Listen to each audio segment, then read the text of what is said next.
जय हिंद। स्वागत है आपका आज के इस लेक्चर में, जिसमें हम लोग ऑर्गेनिक कंपाउंड का बॉन्ड लाइन स्ट्रक्चर के बारे में जानेंगे। और आज से ही आप लोगों का ऑर्गेनिक केमिस्ट्री में स्टार्ट भी कर रहा हूँ। इस लेक्चर के बाद जस्ट बाद मैं स्टार्ट करूँगा ऑर्गेनिक कंपाउंड का IUPAC नेमिंग। तो मैं सुधीर कुमार और आपका ये प्यारा सा यूट्यूब चैनल वायरस गुरु। आइए लेक्चर स्टार्ट करते हैं। ऑर्गेनिक केमिस्ट्री, इसके बॉन्ड लाइन स्ट्रक्चर को हम लोग सबसे पहले समझेंगे। बॉन्ड लाइन स्ट्रक्चर, बंध रेखा संरचना सूत्र, बॉन्ड लाइन स्ट्रक्चर। तो आपको बता दें कि इस बॉन्ड लाइन स्ट्रक्चर में जो कार्बन होते हैं ना, उसको डॉट के द्वारा दर्शाते हैं। यानी इसमें कार्बन को डॉट के द्वारा व्यक्त करते हैं, डॉट के द्वारा व्यक्त करते हैं। पहला नंबर पॉइंट ये रहा। दूसरा पॉइंट कि इसमें हाइड्रोजन को नहीं दर्शाया जाता जो कार्बन से जुड़ा होता है। यानी कार्बन से जुड़े हाइड्रोजन को, कार्बन से जुड़े H एटम को अदृश्य रखा जाता है। जो H एटम कार्बन से जुड़े रहेंगे उसे अदृश्य रखते हैं हम लोग, बॉन्ड लाइन संरचना में अदृश्य रखते हैं। एग्जाम्पल देखेंगे इसका, बहुत ही इंपॉर्टेंट है ये। एग्जाम्पल नंबर फर्स्ट, ये देखें, ये एक लाइन खींच दें तो इसमें आप लोग देख रहे हो कि दो डॉट, ये दो टर्मिनल डॉट है। इस टर्मिनल डॉट को हम लोग कहते हैं कार्बन। अब चूंकि इसमें टर्मिनल डॉट का संख्या 2 है तो कार्बन का संख्या हो जाएगा 2, और दोनों कार्बन जो है ना ये सिंगल बॉन्ड से जुड़े हुए हैं, तो कार्बन सिंगल बॉन्ड कार्बन। अब आप लोग जानते हो कि कार्बन जो है ना उसका वैलेंसी 4 होता है, इसलिए वो मैक्सिमम बॉन्ड कितने बनाते हैं, 4। और केकुले साहब का कहना है कि 2 कार्बन जो है ना आपस में या तो सिंगल बॉन्ड बनाएंगे या फिर डबल बॉन्ड बनाएंगे या फिर ट्रिपल बॉन्ड बनाएंगे। इससे ज़्यादा बॉन्ड नहीं बना सकते। सिंगल बॉन्ड, डबल बॉन्ड या ट्रिपल बॉन्ड ही बनाएंगे। अगर ये 4 बॉन्ड बनाते हैं तो ये कभी संभव ही नहीं है। 4 बॉन्ड कार्बन आपस में नहीं बना सकते। आपस में जब बॉन्ड बनाएंगे तो ये ट्रिपल बॉन्ड तक ही बनाएंगे। इसी प्रकार से आप लोगों को कुछ और मालूम होगा, जैसे ऑक्सीजन, ये 2 बॉन्ड ही बनाते हैं। ऑक्सीजन कितने बॉन्ड बनाते हैं, 2। जैसे हम नाइट्रोजन की बात कर लें तो ये 3 बॉन्ड बनाएंगे। जनरली हम बात कर रहे हैं, ये 3 बॉन्ड बनाएंगे। फास्फोरस 3 या 5 बॉन्ड बनाएंगे जनरली। इसी प्रकार से आप लोगों को मालूम होगा कि फूलन देवी, कल, बिहार, आई, अटक अटक के टमटम से। तो इस तरह से ये जो है ना, ये फ्लोरीन, क्लोरीन, ब्रोमीन और आयोडीन, ये सभी सिंगल बॉन्ड बनाएंगे। एक और ध्यान में रखेंगे कि हाइड्रोजन जो होता है ना वो भी कितना बॉन्ड बनाता है, सिंगल बॉन्ड बनाता है। तो यहाँ देख रहे हो आप लोग, इस कार्बन को देखो, 2 कार्बन है इसमें।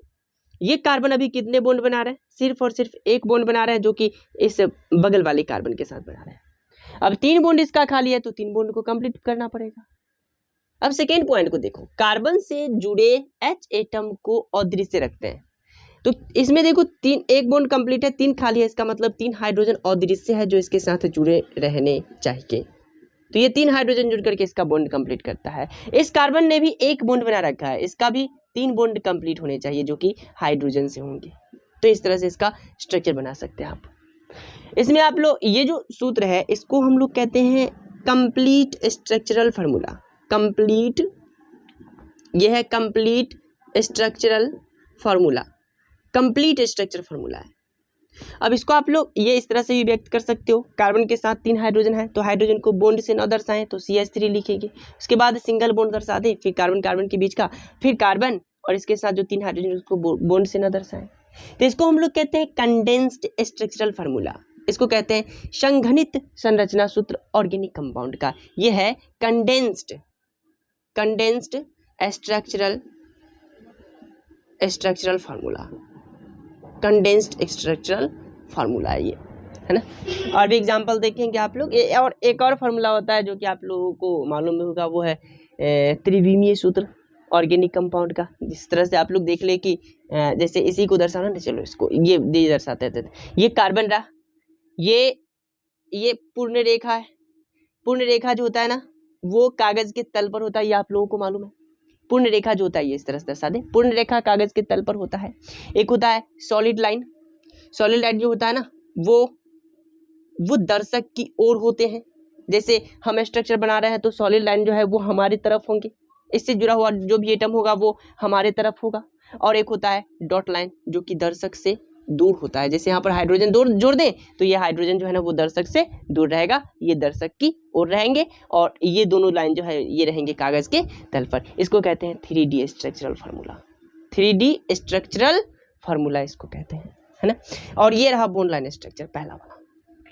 इसका सेकेंड एग्जाम्पल देखेंगे, ये हम ले लेते हैं। इसमें ये टर्मिनल कार्बन जो है ना, ये इसमें टर्मिनल कार्बन, ये टर्मिनल जो डॉट है ये 2 कार्बन है, और उसके बाद देखो ये एक बार मुड़ा है तो यहाँ पर ये भी कार्बन हो जाएंगे। तो इसमें कार्बन का संख्या टोटल हो गया 3, ये 3 कार्बन। अब इसका बॉन्ड कंप्लीट करना है, तो बॉन्ड कंप्लीट करें तो देखो आप लोग कि ये कार्बन सिर्फ एक बॉन्ड बना रखे हैं, 3 बॉन्ड खाली है तो यहाँ पर 3 हाइड्रोजन हो जाएंगे। हाइड्रोजन का संख्या यहाँ हो गया 3। उसके बाद सेकेंड जो कार्बन है ये सिर्फ 2 बॉन्ड बना रखे हैं, तो इसका बॉन्ड 2 और बनाने होंगे, 2 हाइड्रोजन यहाँ देने होंगे। इसके बाद इसमें 1 और 3 और हाइड्रोजन यहाँ पर देने होंगे, ये इस तरह से। तो ये इस कार्बन का भी 4 बॉन्ड कंप्लीट हो गया। ये हो गया कंप्लीट स्ट्रक्चरल फार्मूला, और इसी को आप लोग कंडेंस्ड स्ट्रक्चरल फार्मूला के रूप में लिखोगे तो लिखोगे CH3 CH2 और CH3, है ना। इस तरह से होंगे। ये कुछ और एग्जाम्पल जो है ना हम इसके सेकेंड स्लाइड में देख लेते हैं, फिर इस लेक्चर को समाप्त करेंगे। देखिए एग्जाम्पल नंबर नेक्स्ट देखिएगा, जिसमें अक्सर लोगों को कंफ्यूजन बना रहता है, ये इसमें नहीं कंफ्यूजन होगा, तो ये तो आप लोग आसानी से अब बना सकते हो। ये एक कार्बन है तो एक कार्बन दिए, एक बॉन्ड कंप्लीट है, 3 खाली है तो यहाँ पर 3 हाइड्रोजन हो जाएंगे। उसके बाद ये कार्बन है तो कार्बन, 2 बॉन्ड कंप्लीट है तो 2 बॉन्ड कंप्लीट है और 2 खाली है तो यहाँ पर 2 हाइड्रोजन हो जाएंगे।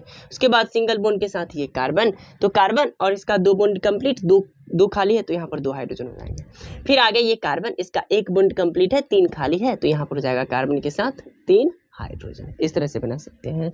और भी देखें, अगर डबल बॉन्ड दिया हो तो क्या करोगे, डबल बॉन्ड दिया हो तो क्या करो, ये देखो यहाँ पर डबल बॉन्ड दे दिए हम, तो इसको भी आसानी से बना सकते हैं। ये कार्बन रहा तो कार्बन दे दिए, यहाँ 1 बॉन्ड इस कार्बन ने कंप्लीट कर रखा है, 3 खाली है तो यहाँ पर 3 हाइड्रोजन हो जाएंगे, तो CH3।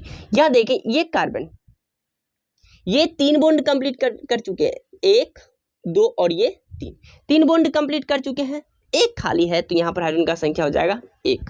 उसके बाद ये यहाँ से यहाँ तक आए तो ये कार्बन है और दोनों जो है ना डबल बॉन्ड के साथ जुड़े हुए हैं, तो यहाँ पर डबल बॉन्ड के साथ कार्बन, और इस कार्बन ने 1 2 और 3 बॉन्ड कंप्लीट कर चुके हैं, तो ये 1 और हाइड्रोजन यहाँ पर हो जाएगा। और इसकी बात करें तो इस देखो 1 बॉन्ड कंप्लीट कर रखा है तो यहाँ पर हाइड्रोजन का संख्या हो जाएगा 3। इस तरह से बनेंगे स्ट्रक्चर। अगर ट्रिपल बॉन्ड दिया हो तो क्या करोगे, जैसे इस तरह से लिख करके दे दे आपको ये, तो इसमें आप लोग देखो तो कार्बन का संख्या सिर्फ 2 है, और ये दोनों जो है ना डबल बॉन्ड के साथ, ट्रिपल बॉन्ड के साथ जुड़े हुए हैं दोनों कार्बन। तो इसका स्ट्रक्चर आप लोग बनाओगे इस तरह से, कार्बन कार्बन, ये ट्रिपल बॉन्ड से जुड़ गया है। अब चूंकि एक कार्बन ने 3 बॉन्ड बना रखे हैं, 1 बॉन्ड खाली है तो 1 हाइड्रोजन हो गया इधर और 1 हाइड्रोजन हो जाएंगे इधर, तो ये हो गया स्ट्रक्चर। और भी बना सकते हैं। F नंबर देखिए, ये इस तरह से हम एक रिंग ले लेते हैं, ये रिंग, इसका स्ट्रक्चरल फार्मूला बनाना है, स्ट्रक्चरल फार्मूला के रूप में लिखना है आप लोगों को, है ना। तो ये बॉन्ड लाइन स्ट्रक्चर हो गया। अगर आपको इसको कंप्लीट स्ट्रक्चरल फार्मूला के रूप में लिखना हो तो देखो कार्बन का संख्या 1 2 3 4 5 और ये 6 कार्बन हो गए। अब 6 कार्बन को आप लोग इस तरह से दर्शा लो, 6 कार्बन हो गए। अब इसके नेक्स्ट बॉन्ड को यहाँ, चूंकि देखो कार्बन 2 बॉन्ड यहाँ कंप्लीट कर चुके हैं, 2 खाली है, तो जो बॉन्ड बच जाते हैं उसको आप हाइड्रोजन के द्वारा कंप्लीट कर लो। तो यहाँ पर हाइड्रोजन का संख्या हो जाएगा 2, यहाँ पर भी हाइड्रोजन का संख्या 2, यहाँ भी 2, यहाँ पर भी हाइड्रोजन का संख्या 2, यहाँ भी 2 हो जाएंगे और यहाँ भी हो जाएंगे 2। तो ये स्ट्रक्चर से ये इस तरह से फार्मूला बन जाएंगे। और भी ले सकते हैं एग्जाम्पल आप लोग, ये देखें, ये रिंग रहा और इसके साथ डबल बॉन्ड से हम O जोड़ देते हैं, यहाँ पर एक क्लोरीन जोड़ देते हैं, ये Cl जोड़ देते हैं। अब इसका बनाए तो आप लोग इसमें कार्बन को पहले काउंट कर लो, कार्बन का संख्या 1 2 3 4 और ये 5 और एक 6 कार्बन है। कार्बन का संख्या 6 हो गया तो 6 कार्बन को पहले सजा ले इस तरह से, कार्बन का संख्या 6 हो गया, ये कार्बन का संख्या 6 हो गया। इसमें आप लोग देखो कि ये कार्बन जो है ना डबल बॉन्ड के साथ जुड़ा हुआ है, तो यहाँ पर डबल बॉन्ड के साथ O। अब ये इसको 1 मान लेते हैं तो 2 और 3 नंबर पर क्लोरीन जुड़ा हुआ है, तो यहाँ पर जोड़ देते हैं क्लोरीन। अब उसके बाद इसका जो भी बॉन्ड बच जाते हैं उसको जो है ना हम लोग किसके द्वारा कंप्लीट करेंगे, तो हाइड्रोजन के द्वारा कंप्लीट करेंगे। अब देखिए ये कार्बन 2 बॉन्ड बना रखे हैं तो हाइड्रोजन का संख्या यहाँ पर हो जाएगा 2, यहाँ भी ये भी 2 बॉन्ड अच्छा ये तो 4 बॉन्ड कंप्लीट कर चुके हैं, 4 कंप्लीट है तो यहाँ पर हाइड्रोजन होगा ही नहीं। नीचे देखिए तो ये 2 बॉन्ड कंप्लीट है, 2 खाली है तो 2 हाइड्रोजन, यहाँ भी दो बॉन्ड खाली है तो 2 हाइड्रोजन, यहाँ भी 2 हाइड्रोजन, और इसमें हाइड्रोजन का संख्या हो जाएगा 1। इस तरह से बना सकते हो आप लोग। अब इन स्ट्रक्चर को बनाना तो आसान है, लेकिन स्टूडेंट तब कंफ्यूज हो जाते हैं जब उनको जो है ना ये कुछ इस तरह का एग्जाम्पल देखने को मिलता है। तो नेक्स्ट देखेंगे, जैसे ये आप लोगों को देखने को मिले, ये आप लोगों को ये कुछ इस तरह का एग्जाम्पल देखने को मिले, ये इस तरह से ClBrI, ये इस तरह से यहाँ पर आप लोगों को H देखने को मिल जाए, ये दर्शाया हुआ मिल सकता है, ये देखने को मिले। अगर तो इस सब का स्ट्रक्चर बनाने के लिए आप लोग देखना कि इसमें कार्बन का संख्या काउंट करने में अक्सर बच्चों को कन्फ्यूजन हो जाती है। तो यहाँ पर कार्बन का संख्या 1 2 3 और ये 4, और इसको 5 मत काउंट कर लेना, यहाँ पर H दे देते हैं हम, 5 मत काउंट कर लेना, नहीं तो गलत हो जाएगा। यहाँ पर कार्बन का संख्या 1 2 3 और ये यहाँ पर जो है ना ये डबल बॉन्ड से जुड़े हुए हैं और एक ही कार्बन है, यहाँ पर कार्बन का संख्या 1 है यहाँ पर, तो ये 1 2 3 4 कार्बन हो गए। अब इस कार्बन को देखें तो ये कार्बन 1 बॉन्ड बना रखा है, 3 बॉन्ड खाली है तो इसको लिखोगे CH3। उसके बाद 2 बॉन्ड बना रखा है, 2 खाली है, 2 हाइड्रोजन चाहिए तो CH2। उसके बाद देखें यहाँ पर 2 बॉन्ड खाली है तो CH2। यहाँ देखिए इस कार्बन का 2 बॉन्ड ऑक्सीजन के साथ, 1 बॉन्ड इस कार्बन के साथ, 1 बॉन्ड इस ऑक्सीजन के साथ, एक भी बॉन्ड खाली नहीं है, 1 2 3 4 बॉन्ड कंप्लीट है, तो यहाँ पर एक भी हाइड्रोजन नहीं होंगे। उसके बाद ये इस कार्बन के साथ OH जुड़ा हुआ है तो O के साथ जोड़ दिए H। अब एक बात पर ध्यान देना कि यहाँ ऑक्सीजन के साथ जो हाइड्रोजन जुड़ा हुआ है उसको हम दर्शा रहे हैं, ये इसको हम दर्शा रहे हैं। जो हाइड्रोजन कार्बन के साथ जुड़े रहेंगे बॉन्ड लाइन स्ट्रक्चर में आप लोग उसे नहीं दर्शाओगे, ऑक्सीजन के साथ जुड़ा हुआ है तो हम दर्शा दिए। इसी प्रकार से यहाँ देखें, यहाँ पर इसको मिटा ही देते हैं, ये इसी तरह से रहने देते हैं इसमें। तो इसमें आप लोग देखो काउंट करके टोटल कार्बन का संख्या कितना है। कार्बन की संख्या को काउंट करोगे तो पता चलेगा कि इसमें कार्बन का संख्या 1 2 3 ये अलग दिख रहे हैं। ऊपर में देखें तो ये कार्बन, इसको कार्बन मत काउंट कर लेना क्योंकि ये कार्बन के साथ सिंगल बॉन्ड से Cl जुड़ा हुआ है और ये कार्बन के साथ सिंगल बॉन्ड से I जुड़ा हुआ है। इसमें देखिए तो ये अलग दिख रहे हैं और ये ऊपर वाला अलग दिख रहे हैं, तो इस तरह से स्ट्रक्चर बना करके आप लोगों को दे सकता है ना। तो इसमें कार्बन का संख्या 1 2 और ये 3, ये दोनों मिला करके एक ही कार्बन है, यहाँ भी दोनों मिला करके एक ही कार्बन है, और ये दोनों कार्बन जो है ना आपस में डबल बॉन्ड के साथ जुड़े हुए हैं। तो इसका स्ट्रक्चर बनाओगे इस तरह से, एक कार्बन ये रहा तो C, इसने एक बॉन्ड कंप्लीट कर रखे हैं, बॉन्ड खाली कितना 3 तो CH3 हो गए। उसके बाद नेक्स्ट कार्बन की बात करें तो ये रहा कार्बन, इस कार्बन के साथ जो है ना डबल बॉन्ड से एक कार्बन ये जुड़ा हुआ है तो डबल बॉन्ड के साथ कार्बन। और इसकी बात करें तो इस कार्बन के साथ एक I जुड़ा हुआ है तो ये यहाँ I जोड़ दिए। फिर आगे चले तो ये इस कार्बन के साथ जो है ना एक Cl और एक Br जुड़ा हुआ है तो एक Cl जोड़ देते हैं और एक Br, कहीं भी ऊपर नीचे कहीं भी जोड़ सकते हैं। तो इस तरह से इसका स्ट्रक्चर बन जाएंगे। तो उम्मीद करते हैं कि आप लोगों को ये लेक्चर अच्छे से समझ में आया होगा। अगर आप लोग कंसेप्ट को समझ चुके हो तो कुछ एग्जाम्पल आप लोगों को हम दे रहे हैं, इसका आप लोग खुद से प्रैक्टिस कर लेना। G नंबर ये इसमें आप लोग ये इसका बना लेना जो कि बेंजीन रिंग है, बेंजीन है ये, और आप लोग बना लेना ये इसका बना लेना, ये बना लेना। उसके बाद यहाँ पर डबल बॉन्ड के साथ O जोड़ देते हैं, तब थोड़ा बनाने में मजा आएगा कि L, ये इस तरह से आप लोग इसका बना लेना डबल बॉन्ड के साथ O, यहाँ पर O के साथ CH3 जुड़ा हुआ है, ये इसको दर्शा दिए हम। उसके बाद जो है ना यहाँ पर जुड़ा हुआ है डबल बॉन्ड के साथ O, यहाँ पर Cl जुड़ा हुआ है और यहाँ पर O के साथ H जुड़ा हुआ है, इसका बना लोगे।